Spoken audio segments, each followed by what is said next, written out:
और टैक्स लेते हैं लेकिन काम धेले का भी नहीं करते। हर चीज़ का इल्ज़ाम बल्दिया उज़्मा और मुझ पर लगा दिया जाता है। मेयर कराची मुर्तज़ा वहाब की गुफ्तगू कहा कि अंदरूनी गलियों में भी काम करने के लिए KMC को ही आना पड़ता है।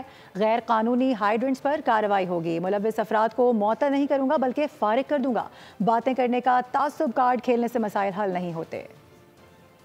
कि हर जगह काम करना है। डिस्ट्रिक्ट ईस्ट के अंदर हम लोग 1.5 अरब रुपए अभी इमीडिएटली खर्च करने जा रहे हैं। कराची के हर जिले में हम पीपल्स पार्टी के नुमाइंदों ने अप्रूव कराए, जिसका टारगेट ये है कि जहां हम शहर के बड़ी शाहराहों को ठीक करेंगे, इन नाअहल टाउन्स की वजह से अंदरूनी गलियों के अंदर भी हम काम आके करेंगे और लोग देखेंगे कि रोड कटिंग के पैसे कौन लेता है और काम कौन करता है। इस मट्टी की खिदमत करना हमारी अव्वलीन तरजीह है। शहर के अंदर 7 हाइड्रेंट है। जो मुआहिदा है, जो अग्रीमेंट है ना, उसकी वायलेशन होगी तो कार्रवाई की जाएगी। मैं मुअत्तली पे नहीं जाऊंगा, टर्मिनेशन पे जाऊंगा। जो लोग मुलव्विस हैं उनकी नौकरी जाएगी।